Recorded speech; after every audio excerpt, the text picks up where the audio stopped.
Copy ಮಾಡಕ್ ಶುರು ಮಾಡಿದ್ರು.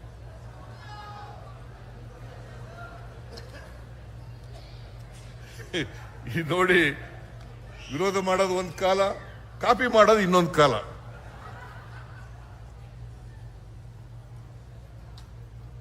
ಈಗ ಏನಾಗಿದೆ ಅಂತಂದ್ರೆ, ಕರ್ನಾಟಕ ಈ ಗ್ಯಾರಂಟಿ ಯೋಜನೆಗಳನ್ನು ಮಾಡಿದ ಮೇಲೆ ಕರ್ನಾಟಕ ತಲಾ ಆದಾಯದಲ್ಲಿ 2013-14ರಲ್ಲಿ 1,01,000 ರೂಪಾಯಿ ಇತ್ತು ತಲಾ ಆದಾಯ. 1,01,000 ರೂಪಾಯಿ ಇತ್ತು.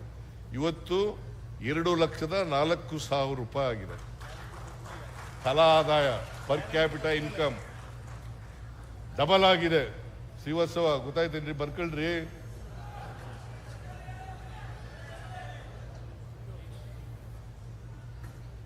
Karnataka number 1 in the country.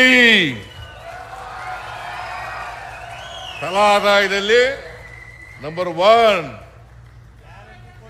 ಇದರಿಂದ ಮಹಿಳೆಯರ ಉದ್ಯೋಗದ ಸಂಖ್ಯೆ ಜಾಸ್ತಿ ಆಗ್ತಾ ಇದೆ, ಪರ್ಸೆಂಟೇಜ್ ಜಾಸ್ತಿ ಆಗ್ತಾ ಇದೆ. ಬೆಂಗಳೂರಿನಲ್ಲಿ 23% ಬೆಳವಣಿಗೆ, ಹುಬ್ಳಿ ಧಾರವಾಡದಲ್ಲಿ 21% ಬೆಳವಣಿಗೆ. ಇದರಿಂದ ಉಪಯೋಗ ಆಗಿದೆ. ಲಾಭ ಆಗಿರೋದು ಯಾರಿಗೆ? ಬಡವರಿಗೆ. ಈ ರಾಜ್ಯದ ಬಡವರಿಗೆ, ಎಲ್ಲ ಜಾತಿ ಎಲ್ಲ ಧರ್ಮದ ಜನರಿಗೆ. ಅದರಿಂದ ಕರ್ನಾಟಕ ಸರ್ಕಾರ ಜಾತ್ಯತೀತ ತತ್ವದಲ್ಲಿ ನಂಬಿಕೆ ಇಟ್ಕೊಂಡಿದೆ.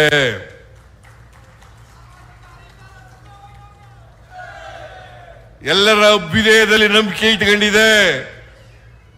ಬಡವ ಬಲ್ಲಿದ ಮೇಲ್ಜಾತಿ ಕೆಳಜಾತಿ ಹೋಗ್ಬೇಕು, ಎಲ್ಲರೂ ಸಮಾನವಾಗಿ ಬದುಕಬೇಕು ಅನ್ನೋದ್ರಲ್ಲಿ ನಂಬಿಕೆ ಇಟ್ಕೊಂಡಿರ್ತಕ್ಕಂಥ ಸರ್ಕಾರ ಕಾಂಗ್ರೆಸ್ ಸರ್ಕಾರ.